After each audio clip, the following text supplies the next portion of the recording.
Good afternoon, and thank you for joining us for today's webinar, Grant Writing 101, reviewing the basics of grant writing. This is part of our sustainability series with the New York State Network for Youth Success, and we are so thrilled to have our presenters today, Bret, Ratner, and Jay Roscup, joining us. Before we get started, I did want to note that this meeting is being recorded and it will be shared out. And I wanted to share a little bit about this series. So this is part of our sustainability series. You can learn more at our website address about this. There are 3 more upcoming sessions for webinars, March 15th, April 26th, and May 10th, as you can see here from 12 to 1:30 p.m.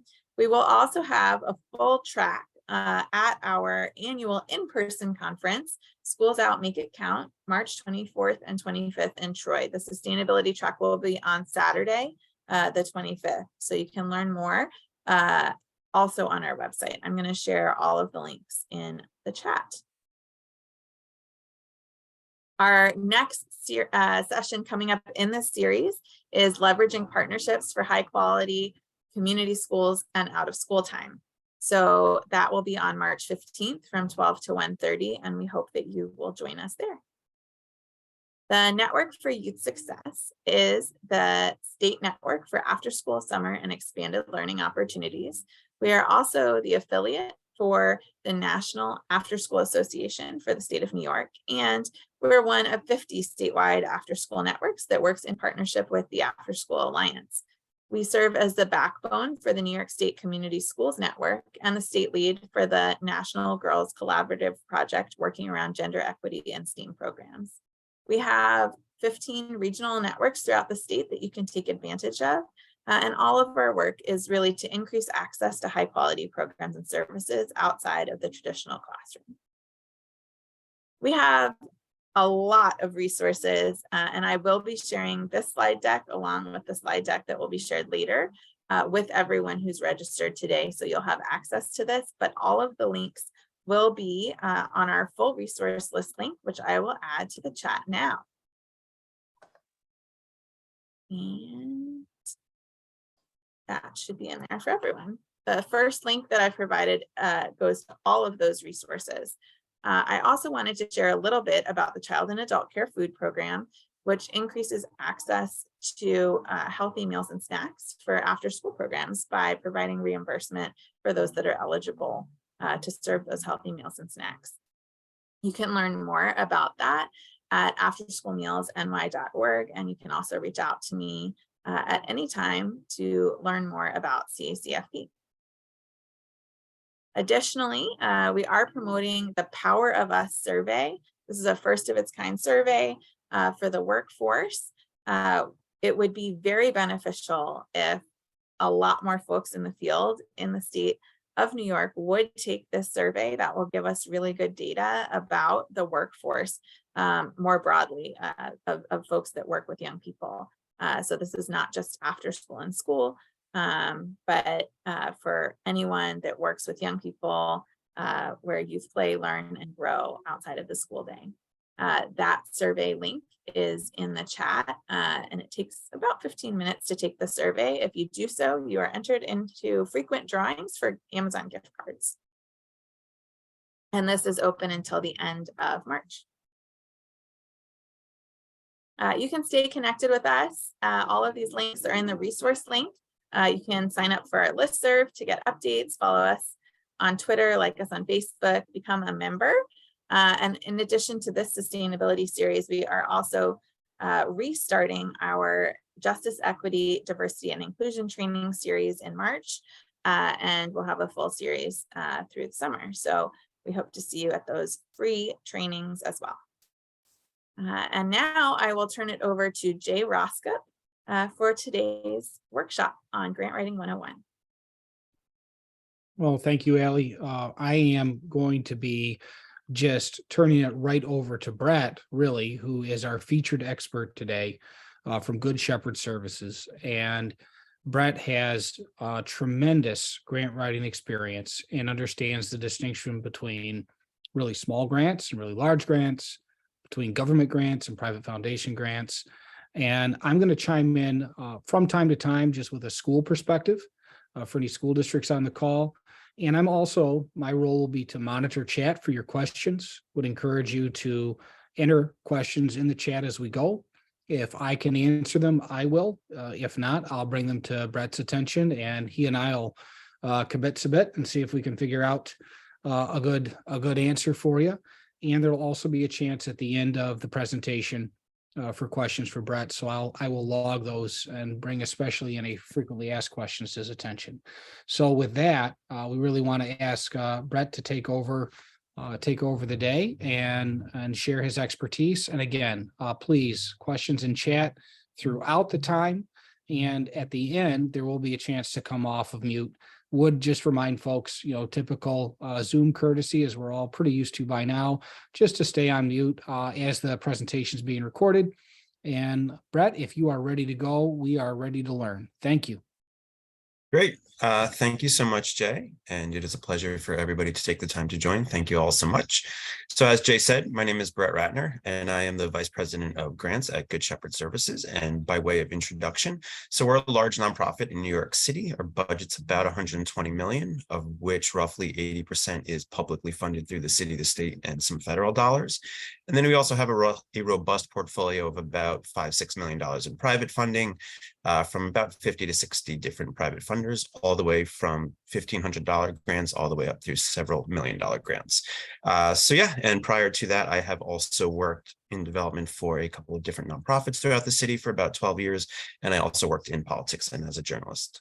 So with that, I am now going to bring up my little presentation, and we can really just jump right in. Great.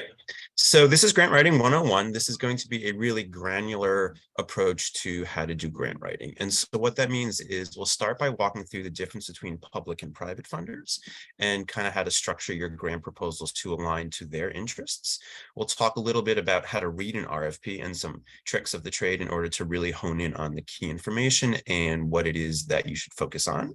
From there, we can talk about when an RFP comes out, what does the planning process look like, right? So when an RFP gets released from either a public or a private funder, there's a certain number of steps that have to come into planning before you start writing. From there, we'll go into writing a proposal narrative. So this part will be really targeted towards private funders, because as we'll talk about in the beginning, public funding kind of has their own process to be followed. And so this is a template that I'd come up with for how to structure a proposal narrative. We can talk a bit about the budget and the appendices. And for anybody who has some grant writing experience, appendices can be really challenging and difficult if they're not dealt with early on.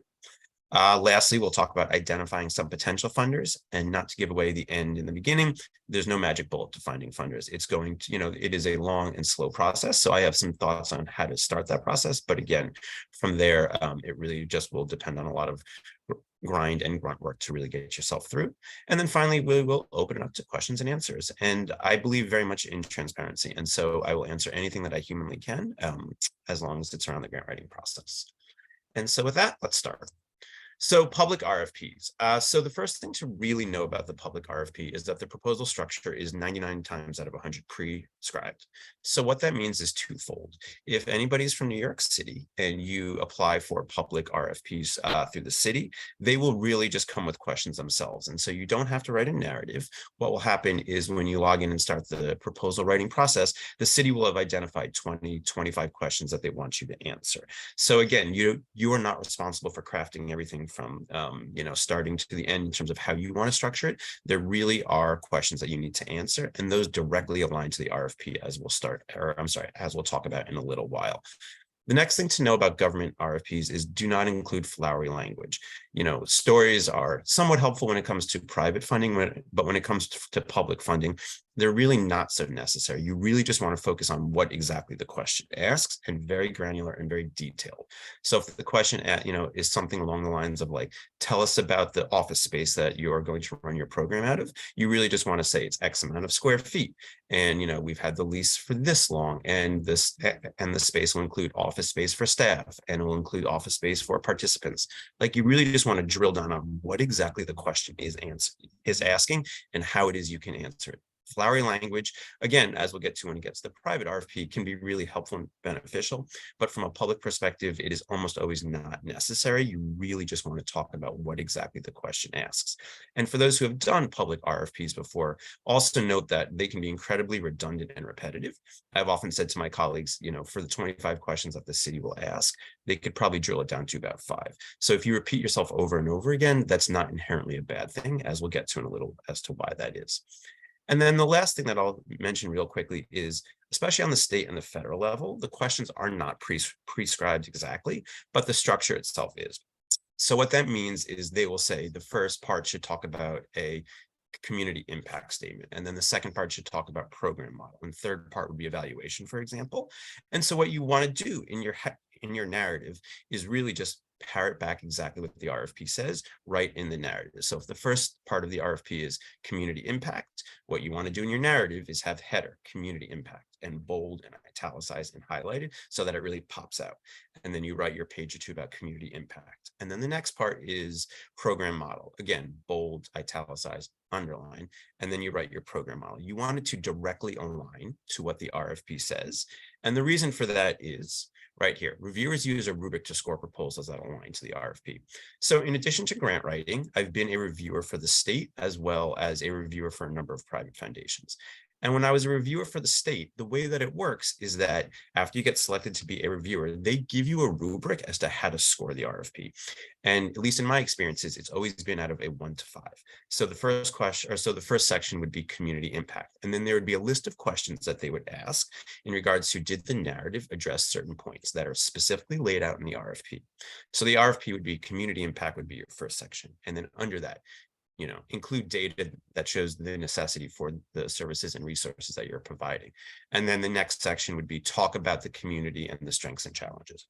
And then the scoring rubric will be, the first part. Did the applicant talk about, the community, or sorry, did the applicant provide data that talks about community impact? And the second part would be, did the applicant talk about, the needs of the services to be provided? And each one will score a 1 to 5. And so that's why you want to really include headers to directly align to the RFP, because as the next part says, reviewers look at lots of proposals. So when I was a reviewer for the state, what would happen is we were given a packet of about 15 different applications that we had to review in about a 3-week process. Each one was 15 to 20 pages long, and that was on top of my job. So what I always tell people is, right, reviewers are people just like anybody else. They have kids, they have busy lives. And so a lot of times, at least in my experiences, what I would often do is, you work from 9 to 5, and then after that you go home and you work with your family and whatnot. And then at 9 o'clock, you start to review these applications and these narratives. That by that point, you're probably pretty tired. Maybe you're exhausted, whatever it may be. And now you're trying to score these proposals. And so you want to make them as simple and as easy to understand for the reviewer as humanly possible, which is, again, why you have these headers that directly align to the RFP, so that if the reviewer by the third narrative that they're reading that night is starting to glaze over, maybe being really exhausted, they're just going to skim quickly and they're going to say, community impact data. Great. They get 5 points because they directly align to what that rubric said I had to score about. Program model. Did they talk about how many hours, which is the first question? How many hours is the program running per day? They said Tuesday, Thursday, 3 to 5 p.m. Great. Next, right? The reviewer, as it gets down to that point, may be very exhausted and whatnot. And so you want to make this as simple and as easy to understand as humanly possible, which is where bold and italicized. I capitalize a lot of things as well throughout these applications to really make them pop out of the page, so that when it gets to the reviewer themselves, they, again, can really easily cross-check it and just say, yes, they addressed whatever was in the rubric, therefore they get the points. Next. And then the last part of this that we'll talk about with public RFPs is that reviewers do not always have expertise in the issue areas. So I was a reviewer for the extended school day school violence prevention grants back in, I think it was 2014, maybe 2015. And I have some experience with that in New York City, but I did not have a lot of experience with the rest of state. And, some of the proposals that are actually not some, all of the proposals that are reviewed were for the rest of state. So I had some expertise in the youth development sphere, but I was not very knowledgeable about the rest of states. So do not use acronyms. Do not assume that the reviewer knows exactly what it is you're talking about. Be very clear and concise and very direct as to what it is you're referring to. Because again, if you use acronyms that you feel that you know exactly what they are, but the reviewer doesn't have any understanding, they will score it against you because to them, they don't have that sense of what are you talking about? And they're not going to Google it, right? They're not going to say, oh, wait, hold on. Let me take a deeper look into what it is they're talking about, because as we just talked about, they are reviewing these on their own times. Now, this is a general statement. Some reviewers are either compensated, some reviewers are experts. So what I'm saying does not hold true 100% of the time, but it holds true the vast majority of the time, which is that you want to make these as simple and easy as possible, and you want to do it as if you're talking to a third grader on some level. So, Jay?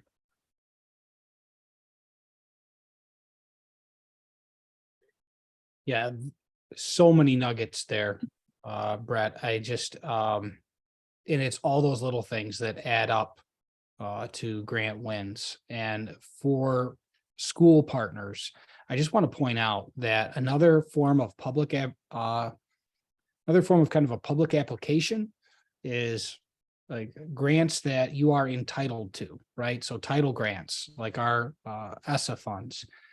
Now, we're going to get that money no matter the quality of the application. However, we might have to answer a litany of questions from New York State Education Department in order to access those funds. When we're done, though, your typical ESSA application is going to have your building configuration, the number of students, the free and reduced lunch population, all kinds of rich contextual information that can be used as background and as context for some of the components that Bret was talking about before and that he'll talk about again. So as we're trying to encourage partnerships and as we're trying to encourage sustainability with ARP, remember also that the ESSER grants required schools to put together a ton of information. So build partnerships with your schools. And when you're talking about a school building, remind them that they may not have to go gather this information for you. They might be able to go onto it's called the New York State Vendor Portal and download their title grant application and give you a copy of it. It's foilable. So, I mean, anybody can get a hold of it. It's not top secret information, and it's certainly something that you can ask for. And Bret, back to you. Thanks, Jay. Okay, so private funding. So private funding is different than public funding for a number of reasons. The first, and this will kind of be a theme throughout all that we're talking about, in a lot of ways, it's relationship driven. So whereas public funding, you just submit to a city or a state or a federal agency and it gets scored and there's a very clear rubric, in large part because it often is tax dollars that are getting used. And so there are rules and requirements around like equity and the process so that nobody has any inside information or, that again, it is a very standardized process. With private funders, it is a lot of times, as I said, relationship driven. And it's also, that's where stories really impact. So at Good Shepherd Services, where we are, there are many, many foundations that I can think of that were either smaller private foundations that are family foundations that were formed because somebody had a strong connection to certain type of work, or again, because they just have a deep interest. And so with that, what you really want to do with private foundations is parrot back their language from their website. So if somebody's interested in youth development and the story, the founding story of the foundation is because when they were a child, after school really had a strong impact on them. Talk about that. Talk about the impact of after school on students. That's where you can talk about stories, which is flowery language. And I don't mean that in a negative sense. I just mean that it's not a very technical. It is a little bit more explanative. I don't think that's a word, but it provides a lot more context, right? In terms of like, it really talks about the human impact of all of this. So that's where stories really come in. That's where pictures come in. When it comes to private funders, you're really wanting to try to tell a story, and you're also really wanting to like either tug on heartstrings or really align to what the foundation is talking about from a humanistic perspective in a way that's different from the government proposals, where it is a lot more technical and a lot more just very like dry, so to speak. And the other thing to note about private funders is I cannot count the amount of times they come back with questions. Unlike public funders where, and this is again, not always the case, but the vast majority of the time, you submit, they review, and that's that. And if they don't understand what you're talking about, you will be scored accordingly. With private funders, you will submit a proposal and they will come back and they say, oh, well, we actually have these 10 questions to clarify what exactly is it that you're asking for. So In some ways, the stress or the stress is a little bit less because there is a bit more of a give and take. There is a bit more of a conversation that goes on with private funders as opposed to public where that does not exist. That doesn't mean you shouldn't try to do a good job. Obviously, everybody's aiming for as high a quality as possible, but they will come back with questions in a way that is not true of public funders. So a lot of times, especially at Good Shepherd Services, we will get private funding, and the foundation will be like, well, I'm really interested in starting a brand new initiative, or I'm really interested in, this really unique aspect of programming, which is great. But a lot of times, I think, as we all know, public contracts do not fully fund and do not fully cover the true cost of running a program. And so to then add on to that program via private funding is challenging for two reasons. One is because you're not filling your budget gap. And two, private funding as a general statement tends to be year over year and it has to be renewed each year. And so the sustainability is not quite there. So what we really try to do with private funding is to reframe what exactly it is we are currently doing to fill a budget gap, but present it to the foundation in a way that's just brand new, unique, and exciting. So for one example, and I won't name the foundation, but they support a number of our after-school programs in the Bronx, and they were really interested in funding a brand new initiative that helped middle school students successfully transition into high school. We didn't want to give them a brand new initiative because we didn't want to blow out the budget and create this brand new initiative that did not help our existing budget gap. So what we did is we created an initiative that basically we were currently doing anyway. We rebranded it slightly and gave it a fancy new title. But in actuality, what we charged to the budget were group leaders, were program aides, and were staff that we currently had. But we presented it to the foundation in a way that it was, again, this really exciting new initiative. We added on a little bit. So the grant is, I think it's about $100,000 a year. So we gave them like $10,000 of new expenses and about $90,000 of existing expenses. And so in that way, we were able to fill a lot of our budget gap. But from the foundation's perspective, there was this new and exciting initiative. And I don't wish to preach deception by any stretch, because again, we did add some new things and we really did provide, and we really tried to formalize a structure that may not have exactly been in place prior. So it wasn't some level new, but in actuality, again, it funded an existing gap. But from the foundation's perspective, it was something that they, could tout as being this new initiative. So that's what we always try to look first and foremost. How can we frame our current programming to fill the budget gaps that currently exist?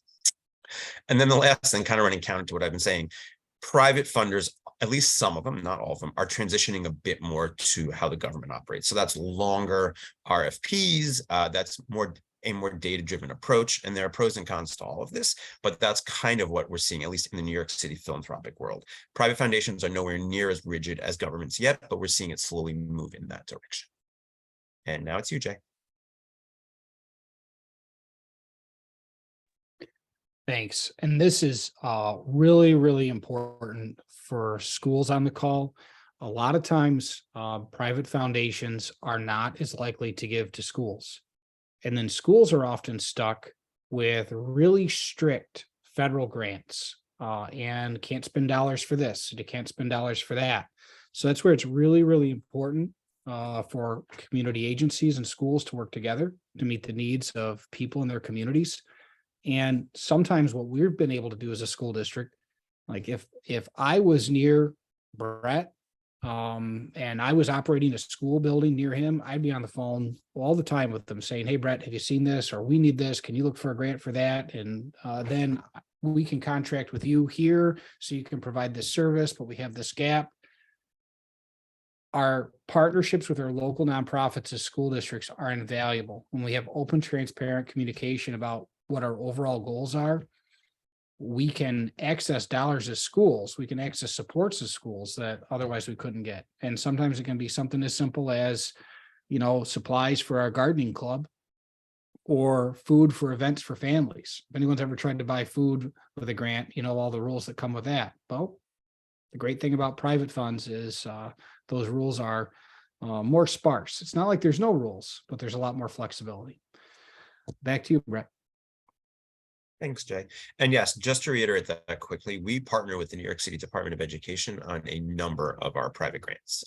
And so that is definitely a thing that also private foundations like to see, because there's that public-private partnership that they are very interested in. Okay, so let's transition a little bit for tips for how to read a longer RFP. So the first thing that I always stress is to read it twice. Often these things can go 30, 40, 50 pages, and sometimes they're interesting. Other times, they're a bit more dry, shall we say.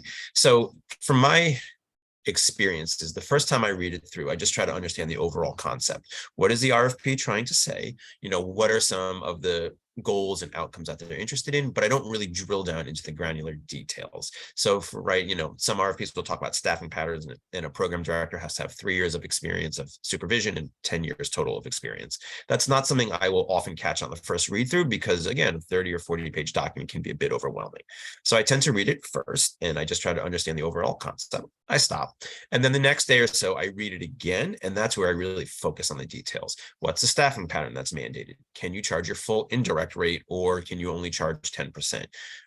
Do you have to allocate a certain amount of money for evaluation? These really crucial details that you may not have understood that you may not have internalized the first run through, because again, it is your first time reading a brand new document. I literally, and again, let me back that up. I used to, and now I still do it sometimes, but I will literally print these things out, get a highlighter, and highlight key language. Because as we talked about in the beginning, with public RFPs, you want to spit the language in the RFP straight back into your narrative. And so if there are crucial terms or crucial definitions, that's what you should include in your narrative. So if we go to staffing, for example, and it says, the program director will have X amount of experience and will have these responsibilities. And then one of the questions in the narrative is, tell us the roles and responsibilities of your program director. I will copy and paste from the RFP and say the program director will have X amount of experience and have these roles and responsibilities. So that's why I try to highlight all of the key language, and then I try to put it back into the narrative itself. Identify important dates and data points. That's stuff like, when is the last day you can submit a question for? Is there a bidders conference? And if so, when is that? In the city anyway, city RFPs are almost always due at 2 p.m. on the day they're due. So don't think you have until the full day if you're in the city, because 9 times out of 10, it's 2 p.m. So it's just really internalize these really key dates and times, and then also data points. If you have to serve 150 young adults, or if you need 75% what's called ROP, or rate of participation in after schools in the city, these really high level data points, not every single one, but the high level data points. Something we do at Good Shepherd Services, and it's a bit onerous, but we do find it to be very helpful, is we create an RFP summary, which is a template of about 3 pages or so that sums up all of the RFP. And it's what we distribute to program staff. Because at Good Shepherd, we're lucky that we have an admin team that does grant writing for us. So it's not our program staff who do it. And our program staff, who are amazing and do direct service, don't often have time to read a 40-page document. And so we pull out these key details, and it's a chart. And I'm happy to share with folk afterwards if they're interested. It's not proprietary. So again, I'm happy to share with folk. And it's our RFP summary document. It's a 3-page chart that we just fill out with all of the key points from the RFP. And then we share it to our program staff. And that's what they use as like the starting point for the RFP. And then the last one is a bit aspirational, but if I have time, I like to do, which is read the RFP the day before we're submitting, just to catch any last minute details. Because by that point, you're in the weeds for weeks on end working on this thing, and you probably know it pretty well backwards and forwards, but there may be one last thing that you missed. Maybe you have to submit that last resume that you didn't know, or maybe you have to submit a floor plan that you didn't catch on first, or there's one key language or phrase that you want to include that you didn't include at first. So if you have capacity, I always say to try to read the RFP the day before you're submitting. So when these things come out, what we do at Good Shepherd Services, in which this is a practice I took from another nonprofit I worked at, is we convene a planning meeting. And so that's all stakeholders that are going to be part of this process. So in addition to your program staff and your grants team, if you have to hire staff, maybe that's HR in terms of how do you promote a certain position. Maybe it's facilities if you're taking on a brand new building. So at Good Shepherd Services, we just applied to run a 46-bed emergency domestic violence shelter in the city. And it's a brand new, or it is a city-owned building. So when we did our planning meeting, we brought our facility staff on so they could talk about the challenges of running programming within a city building. Maybe it's your IT team, but again, you want to bring all the stakeholders to the table. You're going to go over this RFP summary as the first step in the process, so that everybody has a foundational knowledge of what it is that you need to kind of address, and kind of what it is that you're working off of. And then from there, which is the second bullet point, if you do an hour and a half, for example, of a planning meeting, you're not going to answer every question. Like, it's just not possible. And so what I always say is try to have 3 or 4 questions that, like, the really crucial questions that you want to answer through this planning meeting. Does the budget fully cover all of the expenses? is this even feasible to run? Are you going to have major staffing challenges? Whatever you feel are the really crucial details, try to answer those questions first. And then from there, build out a timeline of next steps. So maybe say, these are the 4 things we need to answer. And then if it's a 6-week turnaround process, we're going to, I'll send you a narrative to program staff and facilities and HR 3 weeks before it's due. Provide your feedback within 6 days, and then I'll turn around a second draft X, Y, and Z. And I'm going to also work with the fiscal team to build out the budget 3 weeks before it's due as a first draft. But you want to also build up that timeline. And we'll get to in a little bit appendices, but especially if you have to get appendices signed by external partners, that's also something that you want to go over in a planning meeting. Who's going to reach out to your external partner to get the school partnership form? Who's going to reach it out to get the MOU? Who holds that relationship and can get the response quickly enough? How quickly do you need a draft sent to you, and kind of to build out that process? Because RFPs are stressful enough when you're doing everything in-house. When you're trying to chase down documents from external partners, it can be a bit more stressful. And so we always want to go over these things in the RFP planning meeting so that everybody kind of has, what their next steps are, and they can jump on those really quickly. So that's the planning meeting that we tend to do. With Zoom, it's now a bit easier to do it, as well as at Good Shepherd. We have programs throughout Brooklyn and the Bronx and Manhattan. And I try to hold the planning meetings where the programs themselves are. I don't think it's right to ask folks to come to me. So as a general best practice, we try to hold the planning meetings in the programs or in the communities where the initiatives will take place. So again, this is just kind of the planning meeting. It's a time to share ideas, go over the next steps. Make sure staff know that their next steps are. So when I do a planning meeting, I always ask somebody to take notes, and that person is identified beforehand. It's normally our grants associate, who's spectacular, but it can be anybody. We share those notes afterwards, and we highlight, Valerie, your next steps are X. Erica, your next steps are Y. John, your next steps are Z. So that everybody really knows their next steps, and it's written down. And then again, have someone take notes. Because in a planning meeting, if it's an hour and a half long, a lot of information is going to fly. Some things people will understand, people will be on their phone. All of these things that go into the human dynamics of it all will take place in your planning meeting. And so to really be very concrete as to how it's structured and what next steps are is incredibly helpful. So, and now it's you, Jay. Should be located outside of the vertical structure. I think I just took somebody off. Frame at the surface. 1 second, let me see if I can find. The first 16 feet of the shaft. The project was shut. There we go. Somebody's off mute there. Just real quick, if you are looking to get stakeholder input as a private or for a private grant, for a public grant, for any grant really, if you're a community-based organization, remember, if you're willing to do the data entry, it's nothing a lot of times for schools to pass out a quick survey during lunch or during a study hall to say, hey, young people, what's missing in the community? What are the top 3 things you would like to do?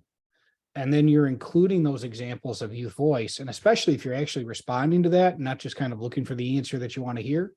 Also with the right permissions, you can drop in and have discussion groups. And so then a lot of times when you're trying to score full points in a proposal, you need to talk about this planning phase.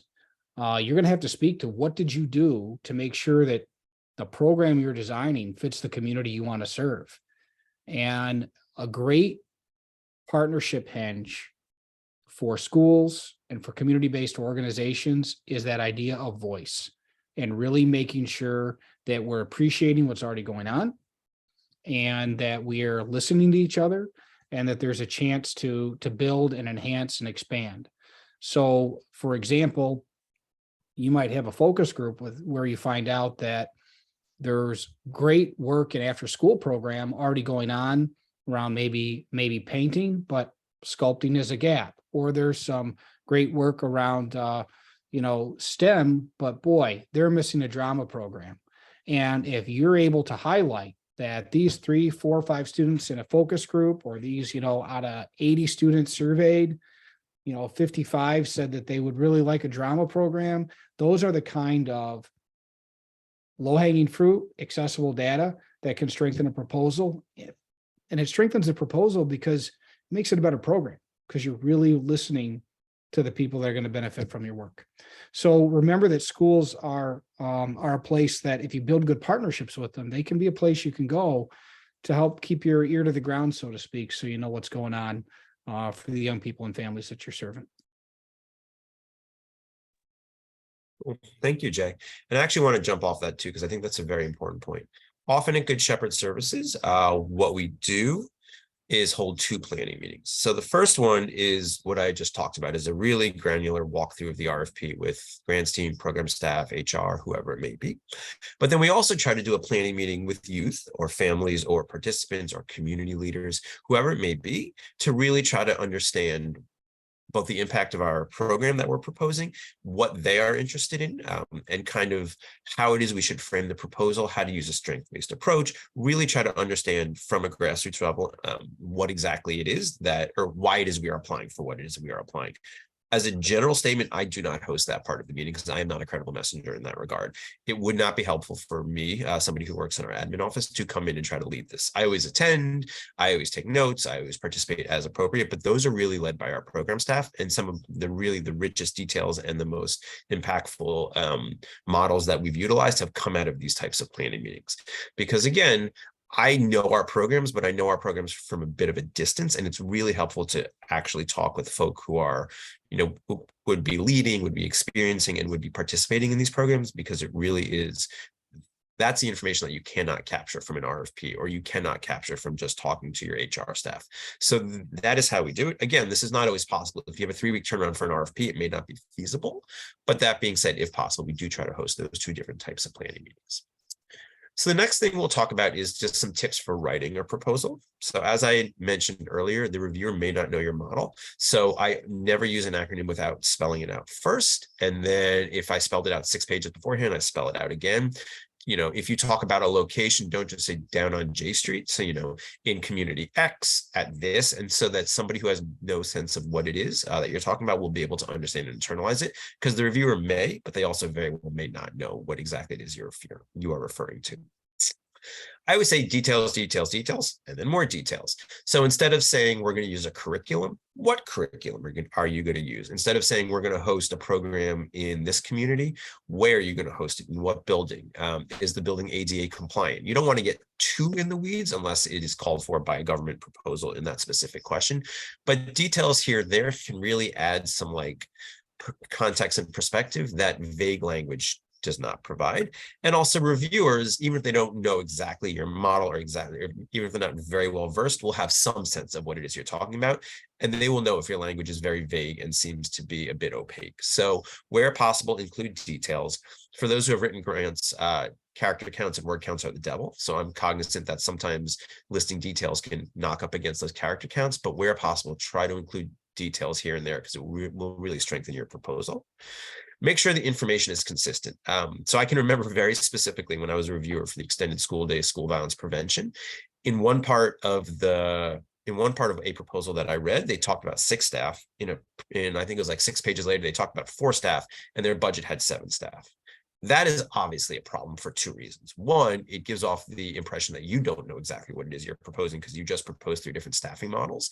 But also B, it is very difficult to score that accurately, and it will negatively affect your proposal, even if your model is incredibly strong, because again, your information is not consistent.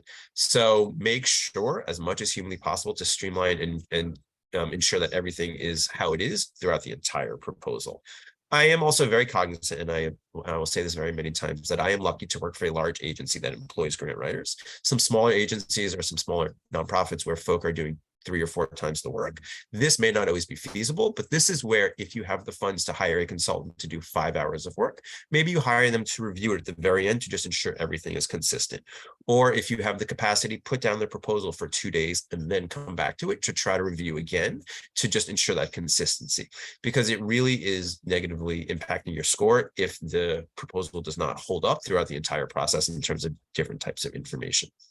And then, as I said, bold, italics, underlining, capitalization, highlighting, anything to make certain parts of it pop out to the reviewer. And this is especially true of public RFPs, but holds true of private as well. And especially private RFPs where the RFP is just released throughout the entire field. Anything that can make it pop out and align to what is in the RFP, align to the language on a foundation's website, will really help your proposal, because all of the reviewers are coming at it from a certain angle. And if you can align to their angle, it will really help you in terms of your score and securing funding. Some other tips would be cross-referencing text, especially when you get up to character counts. Instead of repeating yourself, you can say, as detailed in question above, as seen on page 7. That way, it's not as repetitive or redundant, and you're kind of cross-referencing throughout the entire text. Sometimes, as I said, with the consistency issue, if you say as detailed above when it's actually below, especially if you don't write the narrative in the order that the questions are, it can get a little bit tricky. But that's one of the things that I've realized is you can cross-reference your text from A to B, so to speak. This is just a mantra that I've always believed on, which is if you don't understand it, the reviewer won't either. If you say something, or if somebody gives you language and you just copy and paste it into the narrative, but you have no idea what you're talking about, 9 times out of 10, the reviewer won't as well. Because again, if you don't understand it and you're the one writing it and you're the one who's proposing this model, then it'll be very difficult for somebody externally to understand it as well. Write in short paragraphs. The reason I say to do that is kind of what I mentioned at the very beginning. If a reviewer is reading this at 9 o'clock at night after having put 2 kids to bed, and as somebody who has a 3-year-old and a 1-year-old, that is a challenge. You get exhausted. And if the paragraph is the entire page long, you're just going to glaze over and they're going to miss key information. Unless otherwise noted, I try to always keep my paragraphs to about 3 to 4, maybe 5 sentences, and then I go to the next paragraph. It gets a little bit challenging when you have page limits, but as a general statement, the shorter the paragraphs, the shorter the sentences, the more impactful it becomes, and the easier it is, and the easier the way it is for the reviewer to digest all of that. And then again, lastly, as we mentioned, explain acronyms, explain organizations. Don't assume that the reviewer is going to know what you're talking about. So, and I realize I'm throwing a lot of information to folks, so please ask as many questions as you want, and we can address those when I'm done talking. But so this part of the presentation will really focus on if you need to build a narrative from scratch, which is a lot more true of private RFPs. Public RFPs, as I had mentioned, are prescribed. Either the RFP will say, this is the order you have to do everything, or it will say, here are the 20 questions you have to answer. But if you're writing to a private foundation, they say, please give us a proposal, and you need like a template to build out. This is the template that I have come up with myself in terms of how to write a narrative that kind of is consistent and tells a story. So the first paragraph that I always include is an overview, which to me includes the funding request. So Good Shepherd Services will request $100,000 for calendar year 2023, and the goal of initiatives. So we'll request $100,000 in 2023 to fund our workforce development program, which will help 30 young people secure an apprenticeship that will lead to stable employment. The program is located in Brooklyn, and it will serve 150 young adults ages 25 to 30, something to that effect. And then a 1 or 2 sentence description. This entire section should be 3 or 4 sentences long, but it should really give the foundation who's about to read your entire proposal like a good understanding of what it is they're going to dive into. This doesn't have to be very long. Again, it can be short and punchy, but you want to set the reviewer up. You don't just want to jump straight into who your organization is with this proposal, because then it's going to take the reviewer a bit of time to catch up to exactly what your ask is. So that overview really sets the stage for the entire narrative to come. So the next is the description of the organization. So a lot of times, private foundations, by the time you get to this point, will have a sense of who your organization is, but this is kind of your chance to tell them who you are. What is your history? What is your mission? How many people do you serve? What are some agency-wide outcomes you may have that you want to really promote? What are other awards, or things you want to brag about? Was your agency just awarded the best place to work in New York State? Say that. Did you all just win a $1 million grant from the feds that is going to fund this type of program? You can say that as well. But this is where you really want to promote your agency. But you also want to frame it a little bit in terms of what your proposal is. So at Good Shepherd, we run over 100 programs and we do all different types of work. So instead, if I'm writing a proposal for an after-school program, I'm not going to talk about our work that much in depth serving youth in the foster care system. But what I might do is talk about the 21 after-school programs that we facilitate, and the 3,000 kids that we support each year, and some of our outcomes. So this section, which is probably 3 or 4 paragraphs long at the most, really brags about your organization. So the first step is an introduction. And then you say, and here's the organization that's going to run those types of programs. The next is the needs section. This presentation is a bit outdated, and what it should be called is the community impacts section, which is more of a strength-based approach as to how exactly it is that you want to frame. But this talks about the community that you are proposing to partner with to facilitate your program. So what are some stats that demonstrate both strengths, because you really do want to focus on strengths, but also some challenges faced? And the reason you want to focus on strength is twofold. One is from an equity perspective. Every community has amazing strengths and a real richness that should be promoted. But also too, and we've heard this from funders a lot of times, is that if all you use is a deficit-based approach, why would a foundation want to support a certain community if all you talk about are the challenges faced without talking about the strengths? Public RFPs are a little bit different because a lot of times they will mandate you just talk about the challenges. So this is much more for private, but for private, really talk about the strengths as well as also talk about certain challenges and why it is you chose to support this community. So stats that align to the proposed model. So what that means is we just submitted a workforce development proposal. And so one of the data point, and so our workforce development proposal was going to serve youth in the justice system. And so we talked about the impact of incarceration and being in the justice system has on the economic prospects of individuals down the line, because those stats align to the model you're proposing. If you're proposing a workforce development initiative, it's not that helpful if you talk about, the environmental impact of a lake flooding, so to speak. And that's a bit of a strange example, but what that is trying to align to is you do not want to propose stats that really have nothing to do with the model you're proposing. You want to keep it tight, and you want to say, here's the community, here's our initiative, here's why we chose this initiative, and here's some stats to back up why it is we decided to propose it in this community or to serve this segment of the population. The research base, this we often include when we have more space or more page limits. If it's very tight, we tend to scrap this section, but this is the research base that talks about why it is you're proposing a certain model. So is your model evidence informed or evidence based? Is your model based upon community focus groups and surveys and assessments? But this is where you want to talk about what is underpinning what it is you propose and why did you propose it. So funders are not looking for a dissertation. As a general statement, you don't need to go into 5 or 6 pages, but 3 to 4 paragraphs of just saying, here's the underpinning for why it is that we are proposed this model and why it is we built it out this certain way, just adds a certain sense of heft and like a certain sense of solidness to it that really helps funders. Always cite sources. We've had funders come back to us and say, where did you get this data? But we've also had a lot of funders that have come back to us and say, wow, thank you so much for providing that evidence base, because it really explains why it is you chose the model and kind of what has shown the success of this model that you are then going forward. If you're piloting a brand new program, you can also talk about certain initiatives have done it this way, and we think either that's successful or we think it's not successful, and the reason is X, Y, and Z as shown by the evidence, and that's why we're going this way as well. So the research and the evidence base is just it's a section that if you have the room, just allows you to strengthen the next part you're going to get, which is the proposal model itself. So this is the meat, so to speak, of your proposal, which is the program description. So this is the core part of the application. And the way that, again, this is just my own personal preference, but the way that I tend to build out my program description section is in the first paragraph, I reiterate the program goal. So as noted above, Good Shepherd is requesting $100,000 to serve 100 young people through a workforce development initiative that wants to achieve X, Y, and Z. The program will run 3 hours a day, 5 days a week from 3 to 6 p.m. or whatever it may be.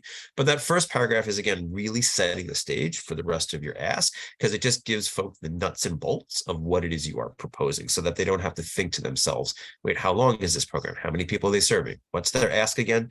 This is basically a reintroduction of your intro section, but it is done in such a way where it just re-articulates, again, all that information. And then from there, it's just go into each activity. So if you're proposing an after-school program, you may want to talk about, for example, academic supports in one paragraph, arts and physical fitness in another, leadership development, but give examples, right? So if you're going to say we're going to do arts enrichments, what does that mean?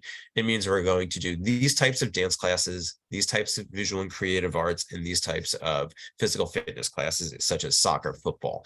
You don't just want to say we're going to do arts and physical fitness programming, because it might work, but it also very well may not, in that the funder may not have a stronger sense of what it is you are asking for. So give really specific examples, and you can also talk about the length of activities. So in our 3-hour day after school program, the first hour will be academic support, and then the next 2 hours will be enrichments of various sorts. Again, you're trying to paint a picture for the funder. What you're really trying to say to the funder is, here's the concrete model we are applying for, and you don't want to leave anything open to interpretation. So that is why you, again, as much as possible, want to include details and be very granular in your ask, but also clear and concise and just spelling it out section by section. and use subheaders to divide each section. So what I like to do is I bold the program description header, and then under that I have my intro paragraph, and then I say, Good Shepherd, the proposed after-school program will operate the following services and activities. And then I do academic support, and I underline that colon. I describe academic support in 5 sentences. Next, arts and enrichments, underline colon, 3 to 4 sentences. What are arts and enrichment? Leadership, same thing over and over again, because it's just a very simple and easy way for the foundation to say, oh, okay, here's what they're proposing, and here's what and then here are the steps that they're doing, so to speak. And then the next part, or I think this is also the last part of the program description, are just the outcomes. So what is it that you want to achieve with the program you are? So the goal, help 8th graders enter high school primed for success. In order to achieve that, the outcomes are to improve ELA and math grades. This is an acronym that you'll see often, which is called SMART outcomes, which are specific, measurable, achievable, realistic, and time-bound. It's a fancy way of saying propose things that are both realistic and are within a certain time period. So, you don't want to say, for example, we're going to serve 1,000 kids and every one of them is going to all of a sudden get a 1,600 on their SAT, so to speak, because it's not realistic and the funder will know that. But if you say to yourself, oh, okay, here are the X amount of young people that we can serve, and we're going to do it within this time frame, and it really just kind of builds upon itself, those outcomes and those goals will really help you show the impact of your programming, but it will help you show the impact of your programming in a way that is understandable. Foundations, and this is most certainly not true across the board, but we're starting to see foundations tie either funding or renewal requests to the achieving of certain outcomes. So that's also why you don't want to over propose, is because if you over propose, you're going to dig yourself into a hole in terms of when you have to report out as to why it is, or if you have to report out as to what it is you achieved. And so for the outcomes, you want to, as much as possible, promote yourself and try to shoot high, but shoot high within a realistic time frame, and also within a realistic number. And then also, this is where you really lean on the expertise of program staff. As a grant writer, I can tell you what my impressions are, but I'm also not on the ground. And so there is a role to play for us grant writers in terms of outcomes, but I really do try to strongly defer to our program staff wherever possible. Okay, let's take some tea. So after that, the next part that I do is the staffing. This is also a section if it's, if page limits are not really an issue that I include, but if they are an issue, I tend to scrap. But this is just a very quick 1 to 2 paragraph that just says who's going to staff the program. So the after school program will be overseen by a program director, and it will include 6 group leaders, 4 activity specialists, and 3 program aides. Again, the reason that's done is just to give the foundation a little bit stronger of an understanding as to who it is that's staffing these programs. It's pretty much understood a lot of times that, if you have a program director, what their role is, but if you have the ability to build it out a bit, I've always found this section just to be a little bit helpful because, again, it really provides in concrete terms who's running the program, how it is they operate, and what the staffing structure is, which just falls under the MO, again, of really painting a very clear picture to the foundation as to how your program is going to operate. Because in the end, the entire point of a grant proposal is to be technical, but also to paint a very clear picture to whoever is reviewing it about how it is you're going to operate a program, and you don't want to leave anything to chance or to the imagination.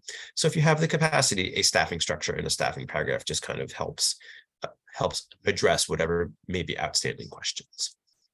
Jay. Thanks. Just as you're setting things up, just remember when you're doing this budget work, especially in schools, the grant says does not overwrite union contracts. It is important to pay attention to what's unit work. If there's already something like if you have, going back in time a little bit, had a school in time, we got a school climate transformation grant. School district wanted to use that grant to pay for their 7th and 8th grade school counselor. No. Okay, that's a position that's already in your budget. That's a position that's paid for. We need to supplement. So what are we doing to enhance? What are we doing to build? What are we doing to improve? Okay, and then when we're really looking at building those partnerships too, just as a ongoing theme here of really encouraging schools. And I don't know, Barbara, if you're still on the call, you're asking about where to find grants. A lot of times I look to our partners because our partners are more eligible for grants than we are. Greece Central School District, Clyde Savannah Central School District, both have a key staff person, a community school staff person that is reaching out to partners and looking to see what can you do to write grants to come in and support our districts. So I was paying attention to the chat there, Bret, and I missed the transition. So I don't know if there's anything else, just while you and I are here in a quick pause back and forth. Is there anything else that you're thinking in regards to just working with schools that you and I ought to talk about briefly with your experience with New York City? I don't want to take you off track. You're doing phenomenal, but with New York City DOE, is there anything? No, I mean, I think the only thing I would note about our partnership with DOE, and this is much more public than private funded on some level, but for a whole host of reasons, political with a small p as well as capacity, we partner with the DOE with them as lead for a number of state applications. So for example, Empire State funding, the DOE gets a certain amount of funding and then we are a subcontractor with them. And we did that for a whole host of reasons. And so to your point, Jay, you know, as you're looking at different funding opportunities, you want to also think to yourself, who is the better applicant? Is the public, in our case, the New York City Department of Education, the stronger applicant to be lead, or is the CBO, the community-based organization, stronger?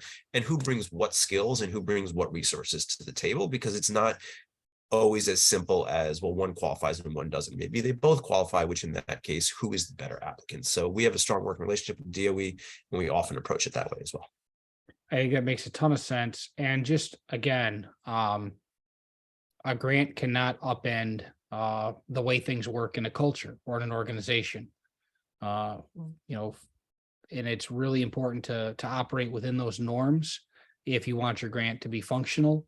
And that's, I guess, something that I think this is my last time to chime in here until we get to FAQ. So I will say that part of what you're hearing Bret talk about is how to craft and how to create, how to cast a vision of this is what this will look like, funder. The real work starts when you have to implement that, or the next layer of real work starts when you have to implement that. And it's that capacity to actually be able to carry out your vision that is going to maybe determine whether or not you're funded again, or whether or not you're able to leverage that funding to get more funding. And I think that's something you see Good Shepherd Services do very well. So thanks, Bret. Back to you. So I know I'm bumping up against time, so I'll respond to that quickly, Jay, and then I'll move quickly through the rest of the slides. Just to note around that, often nonprofits, and I can speak specifically of nonprofits, see dollar signs and they get mission drift, right? And so what it is you say to yourself, oh, you know, $100,000 would be great. Let's propose X, Y, or Z. But if you can't implement it effectively, if it ends up creating a larger budget gap for you, there may be reasons to not apply for funding, even though in concept it looks great.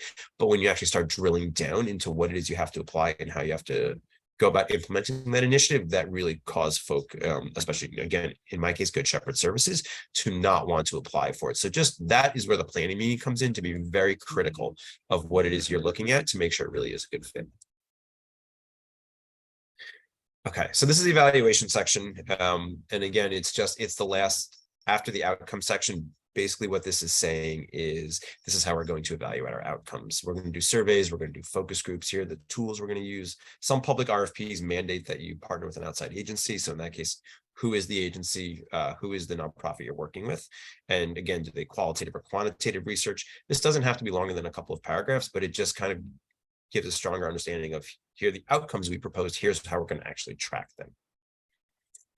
And then the conclusion. Short, especially if it's a private funder. Thank you so much for the opportunity to apply for this. You know, we are grateful and are happy to answer questions as a follow. To me, it is always just a little awkward to end on an evaluation section or on a section that's part of your program model. So that's why I like to include a 2 or 3 sentence conclusion, which just kind of wraps it up real quickly. The budget. This is in a lot of ways, the backbone of what it is you're proposing. So make sure the numbers add up. If you ask for $100,000, but all of your staffing and other than personnel services and OTPS total $110,000, that's going to be an issue. So just really make sure as you're going through your budget that it also aligns to what it is you're proposing. A very quick story is when I started a number of years ago in grant writing, we applied for an initiative that was to literacy programming in an after-school program, and the budget included a lifeguard. And part of the feedback we got is, what are you doing, including a lifeguard in a literacy initiative? And that again was because we did not fact check the budget well enough. So just make sure whatever budget you submit actually aligns to the initiative that you are proposing, because otherwise their funders are going to realize it, and they're also going to be saying to themselves, what is the quality of this organization if they are proposing to have a lifeguard in a literacy initiative? Now, maybe that makes sense, but to really be very sure of how the budget operates. The budget narrative, I joke everybody hates budget narratives. I actually don't mind them, but these can be a bit difficult to write until you start to develop like a process to how to go through them. But this is to really spell out how or what it is you are proposing in your budget. So a program director at $85,000 a year will do X, Y, and Z. We allocated $6,000 for food, for lunch, lunch and dinner for 150 participants. But this is where you detail in very, very granular information what it is you are proposing in the budget and what it is the funds are being used for. This explains to the funder, here is, I'm asking for $100,000 and here's where the money's going to go. So again, this is where you really want to spell out what it is you're proposing. And then I say, don't hesitate to include in-kind supports. There are caveats to that, but in-kind basically says we're asking for $100,000, but the total budget is $200,000 for this initiative. And so we are going to include an extra $100,000. And what it can show to the funder is that you have proverbial skin in the game, right? That you're not just saying to funder, you're going to fully support this entire initiative. You're saying you're going to support this initiative, but we have other folk who also support it. And so you would be one of a number, and therefore you are not solely responsible for this program. So when possible, we do include in-kind supports. Again, especially with the federal government, there are exceptions to that where they will then make you track your in-kind supports. And so don't overpromise there, but that's for a conversation for a different day. Appendices, especially for government proposals, these can be incredibly time consuming. You can have to do activity schedules. You can have to get forms signed. On the city, they don't anymore. They used to make you do something called the doing business data form. There's a whole host of forms. And if you don't jump on these early, what ends up happening is they will take a lot of time at the very end, and they will be very time consuming. So one of the first things I always do when I'm looking through an RFP is just take a rundown of what are the appendices that are mandated. If we need to get external folk to sign or to weigh in on these things, to try to get them out as soon as possible, to build in delays for people going on vacation, for bureaucracies, for other time-consuming initiatives that are often will slow down the process. And then also a lot of times appendices need to be created by the folk who are going to be running the initiative. So I am not well versed, for example, in an activity schedule for an after-school program. There's an art and science to that. And so very early on in the process, I try to send that out to the program director. And I say, program director, can you please work your magic and complete this activity schedule, but get it out as soon as possible? Because if you don't, with a couple of days left, all of a sudden you will have 6 or 7 appendices you need to do. And it will both take away time from finalizing your narrative and budget, which is what the vast majority of the application will be scored on, as well as also it will become very difficult to manage. So identify, okay, so that's the proposal narrative. Again, that's just the structure that I've come up with. There are many structures that are effective, but that's just the one that I have found most effective for my own personal self in terms of how to tell a story. And then the last part of this is identifying funders, which I know is what everybody's very interested in. And as I had said in the very beginning, unfortunately, there's no silver magic bullet to this to make it really, you can go here and therefore X. Some of the resources that we use, so Candid, for those, it's a national resource. It used to be part of the Foundation Center. And Candid is basically a one-stop clearinghouse or one-stop shop where you can look up all different funders. It is not cheap. It is expensive. I think, and don't quote me on this, but I think there are 2 versions. There's a free version that is just surface level data. And then you can purchase a membership, which is what Good Shepherd Services has. And that's where it allows you to really do the very deep dive into the funder. So it's an amazing resource. It is not cheap. But again, if it is something you are interested in really learning more about funders, especially smaller foundations that don't have websites, Candid will tell you everything about who the board of directors is, when they were founded, what is their funding in terms of numbers and focus areas, where are they located, what is not eligible to be supported. The information is not always kept that up to date, but it has proved to be an incredible resource for us. So if you just Google candid grant making, the website will pop up. So that's, again, one of the things we use. We also review annual reports of partner organizations. And one of the misconceptions in the nonprofit world is that if I apply to funding to the Ford Foundation and you have funding, the Ford Foundation will pull your funding and give it to me. It is not a zero-sum game. Foundations will either support you or not on your own merits, but almost always they will. It is not, if they fund you, they will therefore pull funding from another organization. So that's why we always say to check out the annual reports of our partner organizations. We do a lot of work in the space around supporting survivors of domestic and gender-based violence. Safe Horizon is a huge player in that game, and they have many, many foundations that support that type of work. Same thing with also, in the after school and community school world, Children's Aid is another large provider in the city. So we go to their annual reports and we just kind of try to see who are the funders that support you that do not support Good Shepherd. Do we have interactions with them? And if not, let's pull just those names and start looking into them in more in depth. But annual reports can be very helpful for helping you identify funders that operate in the same space as you in a way that is very concrete and gives you their names. Google searches, a lot of times we'll just put into Google Youth Development Funders New York City and just up will pop things. And again, that's not going to get you funding, but it will at least alert you to certain funders.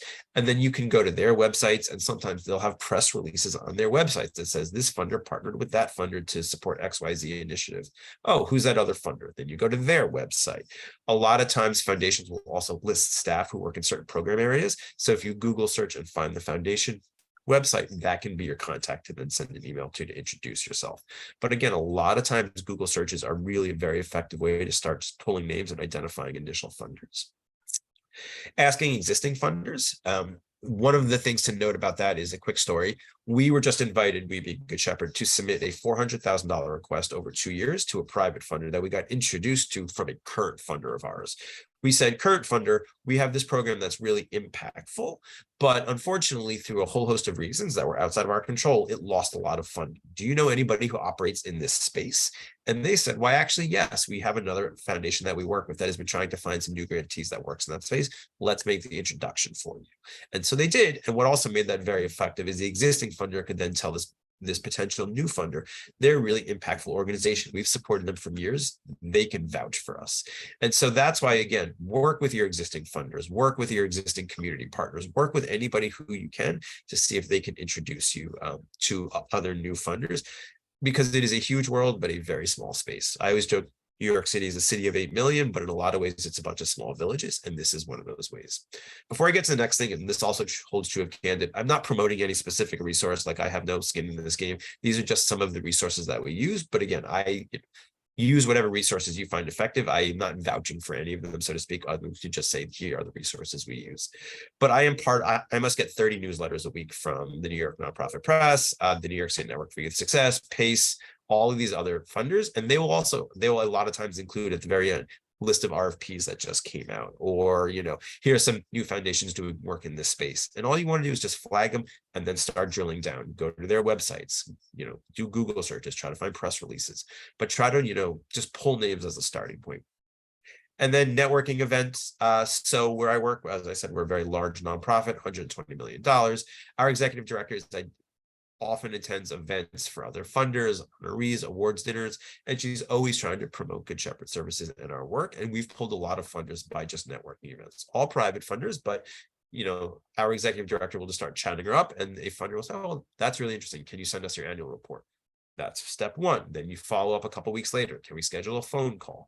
That's step two, and on and on and on it goes. It's going to take a lot of work. The cultivation process is long. As my old executive director used to joke, a no is just the first step towards a yes. So these are just some of the resources that we do to try to find funders. And that was a lot of talking, and now I'm done. All right, Brad, thank you so much. Stay right there because I've got some questions for you.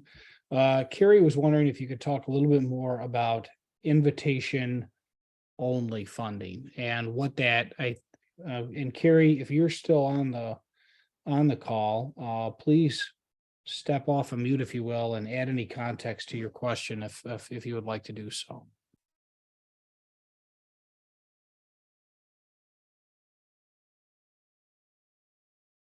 Well, I can try to address that. And Carrie, if you are here, I'm happy to have a longer conversation afterwards. Invitation only funding is frustrating, but I don't want to say I don't take it seriously, but I don't inherently take the invitation only seriously. And what I mean by that is, even if it says invitation only, I still reach out to the foundation to introduce Good Shepherd services, right? Because there's no harm in trying. And so often what will happen is if something says you're invited by invitation only, if you can start the conversation, you may not get invited to submit a proposal in the first funding cycle that they have. But if their board meets 2 or 3 times a year, maybe that second or third time, you can start to build that relationship to get invited. And so a lot of times foundations will either include their contacts on their website, or what they will also do is have the president or have info at, but we just, you just try to start that conversation. We invite folk to events, even though they don't fund us. So if our workforce development program is having a graduation, we invite everybody we can think of to come to it, because maybe a funder will be in the neighborhood. Maybe the funder is looking to expand, or maybe the funder is not interested now, but in 6 months from now, they say, we're actually not interested in expanding our portfolio. And I got this invite to an event that seemed really interesting that I didn't attend at the time, but now I'm interested in attending it. So when it says invite only, that is a roadblock, but it is a roadblock that can be overcome by just trying the cultivation process of emailing, reaching out, sending invitations. Also, what we do, and I'm cognizant that as a large organization, we have the resources to do this. We'll ask our board of directors if they know anybody at the foundation, or if they know any of the board of directors on that foundation. Or what we'll sometimes do is ask our partners in the field, hi, organization X, we've worked with you for years, and we see that you have a fund that does Y, and they are invitation only. Could you make the introduction for us? But it's just, you're trying to work your way around that invitation by getting yourself in front of the funder. There's a small foundation in Brooklyn called the Brooklyn Community Foundation that I think, except for their open RFPs, is often by invitation only, but they have this really neat little feature where you can email them to just set up an introductory conversation. And so, I always tell people, do that. And that can be your first step towards getting around the invitation only, because again, you're getting your face in front of this funder. So. Thank you. And Brad, I think you spoke a little bit about where to find grants. And I think that is always something that people are looking for. Could you talk just a little bit about just like what you might get on like a Google search, like if it's like, and actually, if I could ask people just to chime in and chat, like what kind of grants are you looking for? What kind of program grants are you looking for? What are you trying to find funding for? Because maybe a lot of times I think for somebody like Bret, it's going to be a lot easier to use an example. So if we could get an example from somebody, there's a great one, employment and coalition grants, Bret. So if you were looking for employment and coalition grants, where would you look? Sure. So I think, and this is probably a bit New York City focused, but what I would probably do in terms of pure Google searches is stuff like public-private partnership, NYC Human Resources Administration. And for example, that may pop up a press release that HRA, which does some of the workforce development in the city, not all of it by any stretch, does with maybe this organization here that was underwritten by a private foundation. And then it was, who is it? Who is that private foundation, for example? And then you can go down that rabbit hole. Or what are some other examples? Coalition work. So there are a number of coalitions in the city. One is Kafka, which is around child welfare and child well-being. And so, for example, if I was to Google like funding coalition work, child and family well-being, they may pop up, and they are a coalition that you can then reach out to because they're conversing with the field at all times, and say, can I set up some time to introduce my organization? Maybe you can help me direct it in the right way. Or, you can say, grants over $100,000 youth development, New York City. Just try putting in all of these different Google searches, so to speak, and they may not inherently be effective, but at this point, all you're really looking for are just names of foundations. You're looking for names of corporations. So a lot of times corporations do work in the community. And this is, again, very true of New York City, where, for example, Charter Communications, which I think used to be Time Warner Cable, they do a lot of work around digital literacy and the digital divide. And so we originally got introduced to them because somebody did a Google search and saw that they had worked with a school out in, I think it was Staten Island, don't quote me on that, to help them revamp their computer lab. And so we just happened to see this press release from Googling, digital divide New York City, and then up popped this Charter Communications works with school X, Y, or Z to do this. And then from there is, let's take a look at Charter Communications and what is it that they're doing.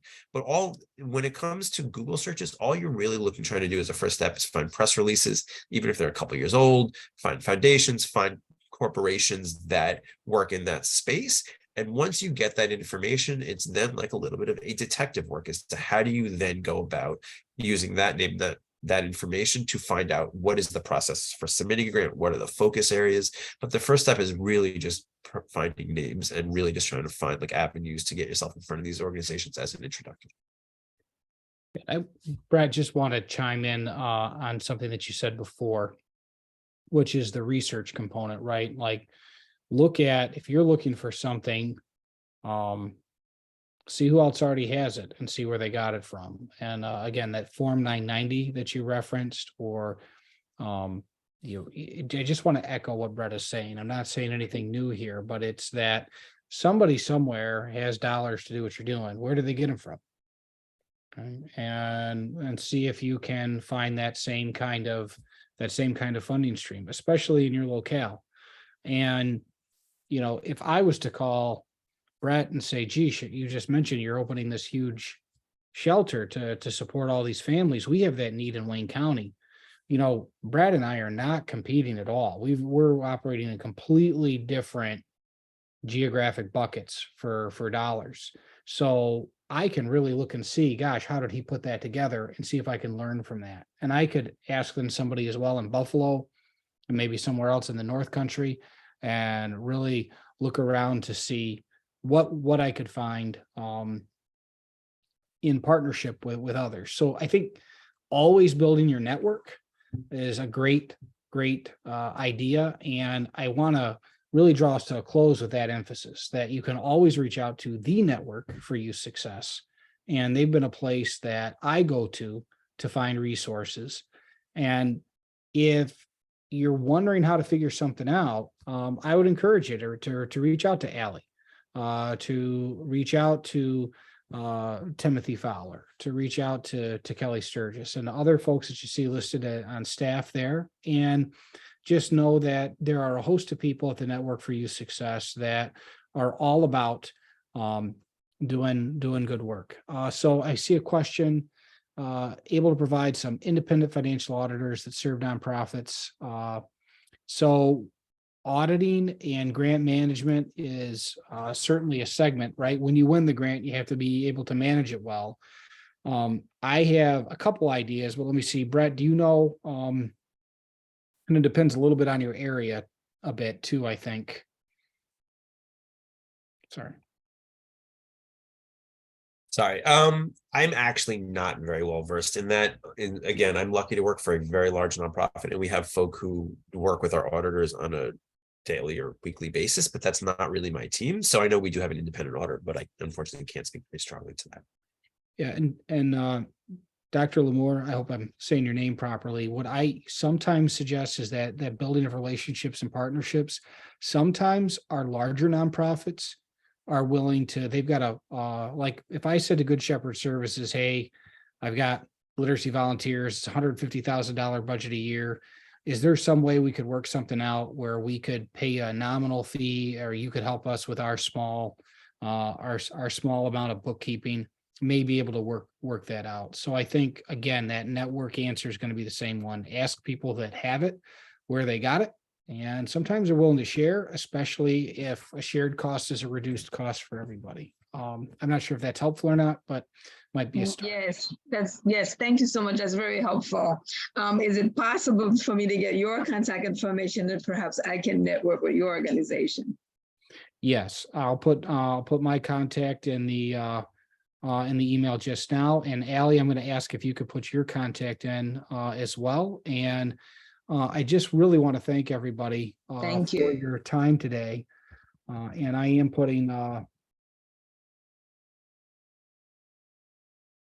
my contact in chat just now. And I think I'd really like to ask Allie if you're willing to close us out just with a reminder of some of those network resources. I don't know if you could bring those slides back up, and especially a reminder about the conference for you all. And I think that would be a good way to close out, so that you all know that this is not just a one and done. We're doing a sustainability series, and the Network for You Success is intentionally working very hard to build relationships among nonprofits in specific areas through tools like their out of school time networks, and to build a statewide network through the Community Schools Network. And again, Allie, I'll let you close us out if you would. Thank you, Jay, and thank you, Bret. Me spotlights here for all of that really valuable information, and thank you all for participating today. I have put into the chat our resource links that have information on all of our programs and services. You can also get contact information so that you can stay connected. I do want to note, as was mentioned here, that we do send out grant opportunities through our list to our paid members. So if that's something that you're interested in, you can find more information at our resource link as well. I also included a link to our evaluation for today's webinar, and hope that everyone will take a quick second. It's very short, just to complete that for us, so that we can continue to grow and improve as we offer more in this sustainability series. And that we do want to see you all at our next workshop, which is leveraging partnerships in high quality community schools and out of school time on March 15th, also from 12 until 1:30.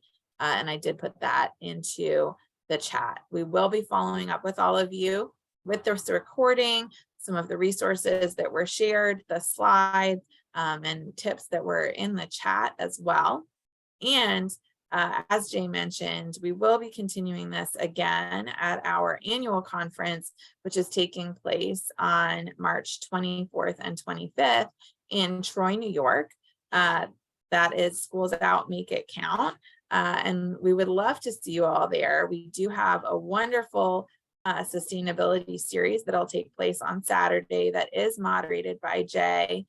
Bret will also be presenting during that, as well as some of our other excellent presenters that have participated so far, and some new faces that you have not seen yet in this series.